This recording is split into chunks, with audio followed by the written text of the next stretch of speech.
নমস্কার বন্ধুরা, মণিপুর চ্যানেলে আপনাদেরকে সবাইকে স্বাগত জানাই। আজকে একটি খুব সুন্দর রেসিপি নিয়ে চলে এসেছি, যেটা ব্রেকফাস্ট কিংবা বাচ্চাদের টিফিনের জন্য খুবই উপকারী এবং হেলদি একটি রেসিপি। তো চলুন দেখে নিই কী করছি। তো এক বাটি সুজি নিয়েছি, সাদা সুজিটা কিন্তু ভেজে নিইনি, কাঁচাই নিয়েছি। আর বাটিটার থেকে এক বাটি জল না দিয়ে কিছুটা পরিমাণ জল দিলাম, আর দিচ্ছি এখানে 2 চামচের মতন টক দই। সেটাকে একটা ভালো করে ফাইন পেস্ট বানিয়ে নিচ্ছি। না পেস্টটা খুব একটা পাতলা হবে না একদমই গাঢ় হবে, তো মিডিয়ামের মতন আমি বানিয়ে নিচ্ছি। এরপর এটা একটা বোলের মধ্যে আমি ঢেলে নিলাম। বাটিটা ধুয়ে কিন্তু জলটা দেওয়ার দরকার নেই, কারণ আরও পাতলা হয়ে যাবে। আর পরিমাণ মতন এখানে আমি লবণ ব্যবহার করছি, যেটুকু প্রয়োজন। আর দিচ্ছি চিনির গুঁড়ো 1 চামচের মতন। তাতে নুন মিষ্টি, বাচ্চারা তো খেলে তো ওদেরকে নুন মিষ্টিটা একটু ভালোই লাগবে, ওরা তো ঝাল খেতে পারবে না। বড়দের জন্য চাইলে কিন্তু একটু ঝালও দেওয়া যেতে পারে, কাঁচা লঙ্কা। তো মিষ্টিটা না দিলেও চলবে। এরপর এটাকে ভালো করে গুলে নিচ্ছি। আর সাথে এখানে ওটা গুলে নেওয়ার পর আমি 2 চামচের মতন তেল দিয়ে সেটাকেও ভালো করে আমি গুলে নেব। এটাকে আমি খুব ভালো করে গুলিয়ে নিয়েছি, দেখতে পাওয়া যাচ্ছে ব্যাটারটা এরকম হয়েছে। তো এবার আমি একটা কানা উঁচু থালা নিচ্ছি। থালাটা এইভাবে নিলেই ভালো হয়। আপনাদের স্টিম করার অন্য কিছু থাকলে যেটা খুশি আপনারা ব্যবহার করতে পারেন। তো থালাটাও একটু আমি তেল নিয়ে ভালো করে এটাকে ওই চতুর্দিকে লাগিয়ে দিচ্ছি, যাতে ব্যাটারটা আমার একদমই না তলে চিটে যায়। যখন এটা ঠান্ডা হবে ছাড়ানোর জন্য যেন খুব তাড়াতাড়ি উঠে যায়, সুবিধা হয়, সেই কারণে তেলটা লাগিয়ে নেওয়া। তো এটা আমার রেডি হয়ে গেছে। এবার আমি লাস্টে যেটা দিচ্ছি সেটা হচ্ছে 1 পিঞ্চের মতন আমি এখানে খাবার সোডা ব্যবহার করলাম। আর খাবার সোডাটা আমি লাস্টে ব্যবহার করছি, যে মুহূর্তে আমি এটাকে বসাবো সেই মুহূর্তে। এরপর ওটাকে ভালো করে আমি ঘেটে নিয়ে থালার মধ্যে পুরো ব্যাটারটা আমি এখানে দিয়ে দিলাম, দিয়ে একটু ট্যাপ করে নিচ্ছি যাতে কোনো ফাঁক না থেকে যায়।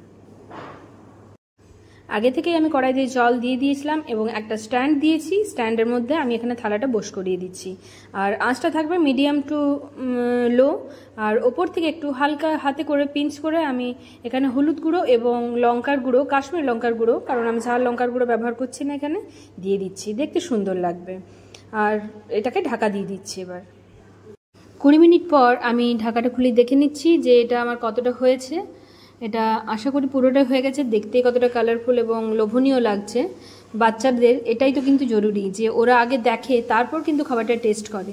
তো একটা টুথপিক দিয়ে আমি দেখে নিলাম, এটা কিন্তু ভেতর থেকে কাঁচা নেই, এটা হয়ে গেছে। তো এটা যতক্ষণ না ঠান্ডা হচ্ছে ততক্ষণ না কিন্তু আমি এটাকে এই থালাটার থেকে আমি কিন্তু বের করবো না, নতুবা একটা ভেঙে যাওয়ার একটা সম্ভাবনা থাকবে। আর হালকা ঠান্ডা হয়ে যাওয়ার পরে দেখুন এটা কিন্তু সাইড থেকে ছেড়ে যাচ্ছে খুব অনায়াসে। আমি একটা নাইফ নিয়ে চতুর্দিকটা ছাড়িয়ে দিলাম। এরপর এটাকে একটা শেপে আমি কেটে নিচ্ছি, পিৎজা যেভাবে কাটে সেই শেপ নিয়ে আমি কেটে নিচ্ছি। আর এটাকে আপনারা কিন্তু সুজির ধোকলাও বলতে পারেন, কিংবা মিনি পিৎজা বলতে পারেন, সুজির পিৎজা বলতে পারেন, যা খুশি যেভাবে ভালো লাগবে সেইভাবেই নামকরণ করা যেতে পারে। তো এটুকু বলতে পারি এটি খেতে কিন্তু খুব টেস্টি এবং হেলদি অবশ্যই হবে। আর বাচ্চাদের তো দেখেই ভালো লাগবে, তারপর খেতে তো অবশ্যই ভালো লাগবে। এবার দেখুন এগুলো সুন্দর করে পিসগুলো এক একটা কাটিং করে আমি তুলে নিচ্ছি হাতাতে করে। আর খুব ইজিলি কিন্তু এগুলো উঠে যাচ্ছে, দেখাই যাচ্ছে যে এটা খুব একটা আমার কোনো মুশকিল হচ্ছে না। আর থালাটার মধ্যেও কিন্তু চিটে নেই, সবগুলো আমি তুলে নিয়েছি একটা প্লেটের মধ্যে, দেখতে কি সুন্দর লাগছে। তো এবার আমি যেটা করব সেটা হচ্ছে প্যানের মধ্যে কিছুটা পরিমাণ সর্ষের তেল নিচ্ছি, যতটা কম নেওয়া যায় ততটুকুই আমি নেব এখানে। আর তেলটা গরম হয়ে গেলে আমি একটু সামান্য হাফ চামচের থেকে কম 1 পিঞ্চের মতন আমি এখানে কালো সর্ষে এবং জিরে নিয়ে ওটাকে একটু হালকা করে ব্রাউন করে নেব। এরপর কিছু কারি পাতা আমি তার মধ্যে দিয়ে দিচ্ছি, কারি পাতাটা দিয়ে আমি এটাকে হালকা করে ফ্রাই করে নেব। এরপর এই তেলটাই পুরো প্যানের মধ্যে আমি স্প্রেড করে দিয়ে যে সুজির যে মিনি পিৎজা যা বলা যায়, তো সেইগুলোকে আমি হালকা করে ফ্রাই করে নেব।